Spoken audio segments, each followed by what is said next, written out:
नमस्कार मेरे प्यारे बच्चों। मैं रितेश सर आप सभी का एक बार फिर से आप सभी के प्यारे चैनल नर्सिंग एकेडमी पे दिल से स्वागत करता हूँ। हमारे बहुत सारे स्टूडेंट बार बार सिर्फ यही पूछ रहे हैं कि सर स्टाफ नर्स भर्ती का स्कोर कार्ड अभी तक क्यों नहीं आया। बहुत सारे स्टूडेंट जिनका सिर्फ एक ही क्वेश्चन है कि अभी तक स्कोर कार्ड क्यों जारी नहीं किया गया। तो आज मैं आपको इसका पूरा सच बताने वाला हूं ताकि आपकी भी सारी कंफ्यूजन दूर हो सके। बहुत से स्टूडेंट भाई कॉल और कमेंट के माध्यम से सिर्फ यही पूछ रहे हैं, बच्चों का हक है इसलिए क्योंकि भाई आप जानते हैं कि बीटीएस स्टाफ नर्स भर्ती बिहार की सबसे बड़ी नर्सिंग वैकेंसीज में से एक थी। लाखों स्टूडेंट ने फॉर्म भरा, मेहनत से एग्जाम दिया और अब सबको स्कोर कार्ड और फाइनल रिजल्ट का वेट है। लेकिन ये प्रक्रिया अचानक हाई कोर्ट के मामले में फंस गई।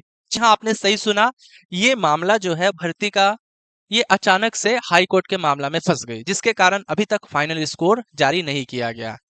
तो सर ये क्या मामला है, बहुत से बच्चों को नहीं पता होगा तो हम आपको बता देते हैं। देखिए यहाँ पर दो केसेस कर दिए गए हैं काफी बच्चों के द्वारा। पहला जो केस किया गया है वो एलिजिबिलिटी मुद्दा को लेकर किया गया है, ये क्यों किया गया है और दूसरा सब बताएंगे। और दूसरा जो है सुटेबिलिटी सर्टिफिकेट एंड बीएनआरसी रजिस्ट्रेशन को लेकर किया गया है। अब देखिए यहाँ पर जैसे कि बहुत सारे ऐसे बच्चे थे जो प्रैक्टिशनर थे, भाई उनका कहना था कि बीएससी नर्सिंग और जीएनएम दोनों को एक साथ ना रखा जाए। उन्होंने ये डिमांड रखी कि इस भर्ती में केवल जीएनएम क्वालिफाइड कैंडिडेट को ही शामिल किया जाए। किसने कहा? जीएनएम के कुछ बच्चे थे जो जिन्होंने जीएनएम पास आउट किया है और उनका कहना था कि भैया बीएससी नर्सिंग वालों को इसमें ना जगह दी जाए, मतलब बीएससी वालों को हटा दिया जाए। ठीक है, उनका सिर्फ यही था कि भैया दोनों को आप लोग इक्वालिटी में जो है दर्जा दे रहे हैं, जबकि ये चीज गलत है। मतलब उनका कहना था कि भैया बीएससी नर्सिंग और जीएनएम दोनों को एक साथ ना रखा जाए। उन्होंने ये डिमांड रखी कि इस भर्ती में केवल जीएनएम क्वालिफाइड कैंडिडेट को ही शामिल किया जाए, यानी बीएससी वालों को हटा दिया जाए। अब आप सोच सकते हैं कि इस डिसीजन से कितने हजारों छात्र प्रभावित हो सकते हैं। अब यही कारण है और यही मामला जो है कहाँ पहुंचा, हाई कोर्ट में पहुंचा और कोर्ट ने फिलहाल जो है स्कोर कार्ड पे रोक लगा दी क्योंकि ये मामला कोर्ट जा पहुंचा। ठीक है, और दूसरा दूसरा मामला क्या है, सुटेबिलिटी सर्टिफिकेट एंड बीएनआरसी रजिस्ट्रेशन को लेकर। ठीक है, अब देखिए दूसरा बड़ा केस है, ये सबसे बड़ा केस है। इसमें तो जान नहीं है, ये तो तुरंत सुधर जाएगा और ये भी सुधर जाएगा। ऐसा नहीं है कि ये भी बहुत बड़ा केस है। इसे बड़ा इसलिए कहा जा रहा है क्योंकि इसमें नंबर ऑफ स्टूडेंट ज्यादा हैं जिन्होंने केस किया था। ठीक है, आप सबको पता है कि बहुत सारे ऐसे बच्चे थे जिन्होंने बाहर से या फिर बिहार से अपने नर्सिंग का कोर्सेज कंप्लीट किया। बहुत से बच्चे हैं, हो सकता है कि आप में से काफी बच्चे हैं जिन्होंने बाहर से कोर्स किया हो। अब अगर आप बाहर से कोर्स किए हैं तो आपसे सुटेबिलिटी सर्टिफिकेट और बीएनआरसी रजिस्ट्रेशन नंबर मांगा जा रहा था, शुरुआत में मांगा जा रहा था ना। तो बहुत से बच्चों के पास बीएनआरसी रजिस्ट्रेशन नंबर नहीं था या फिर उनका कॉलेज जो है आईएनसी अप्रूव नहीं था, जिसके कारण सुटेबिलिटी सर्टिफिकेट नहीं मिल पाया था। तो उन बच्चों ने ही शुरुआत में ही केस कर दिया। ठीक है, क्योंकि ऐसे स्टूडेंट को फॉर्म भरने से रोका गया था तो भाई उन्होंने भी क्या किया, कोर्ट केस डाल दिया। तो इसमें काफी बच्चे शामिल थे।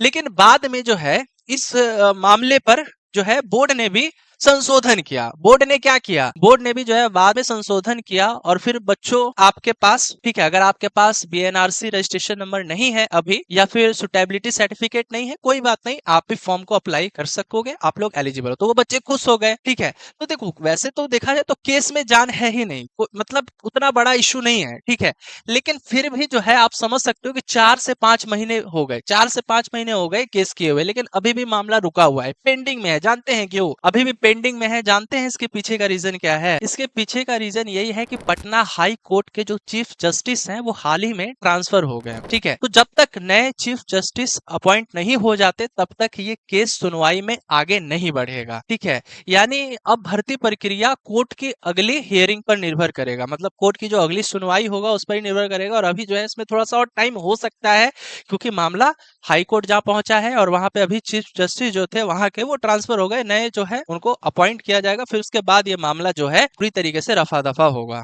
आ रही है बात समझ में? तो देखो बच्चों, मैं जानता हूं कि ये इंतजार बहुत ही कठिन है। आपने मेहनत से पढ़ाई की, एग्जाम दिया और अब आप रिजल्ट का इंतजार कर रहे हैं, लेकिन रिक्रूटमेंट प्रोसेस केवल आपकी मेहनत पर नहीं बल्कि कानूनी फैसले और प्रशासनिक निर्णयों पर निर्भर करता है। इसीलिए थोड़ी सी इंतजार करनी होगी, थोड़ी सी पैसेंस रखनी होगी, धैर्य रखना होगा। ठीक है, तो आप जो है परेशान मत होइए, पैनिक मत होइए। बहुत से बच्चों को लग रहा है कि शायद हमारा सिलेक्शन नहीं हो पाएगा, ऐसा नहीं है। अगर आपके अंदर मेरिट है और आपका रिजल्ट मतलब अगर आपने आंसर की से मिला लिया है कि नहीं सर मेरा इतना मार्क्स है, तो आप निश्चित रहिए आपको जॉब 100% मिलेगी। ठीक है, थोड़ा सा देर हो रहा है क्योंकि देखो आप ही में से काफी बच्चों ने केस किया। अब कोई भी चीज पे केस होता है तो थोड़ा सा प्रक्रिया लंबी हो जाती है। ठीक है, बाकी फिलहाल आप लोग हमारे चैनल पे बने रहिए, जैसे ही कोई न्यू अपडेट आती है तो हम आप तक पहुंचेंगे एक फिर से न्यू वीडियो के साथ। तब तक के लिए इस वीडियो में इतना ही। और देखिए, तो यदि आप भी अगर नॉर्सिट की तैयारी कर रहे हैं या फिर आरआरबी नर्सिंग सुपरिटेंडेंट की तैयारी कर रहे हैं या एसजीपीजीआई भर्ती की तैयारी कर रहे हैं, तो आप लोग हमारे जुनून बैच से जुड़ सकते हैं। तो बैच को कैसे परचेस करना होगा, इसके लिए स्टडी विद रितेश ऐप को इंस्टॉल कीजिए, नाम नंबर रजिस्टर कीजिए, पेड कोर्स में जाइए, जुनून बैच को पे नाउ करके परचेस कर लीजिए। ठीक है, या अधिक जानकारी के लिए दिए गए नंबर पे आप हमें कॉल भी कर सकते हैं। धन्यवाद, मिलेंगे अगली वीडियो में नई इन्फॉर्मेशन के साथ।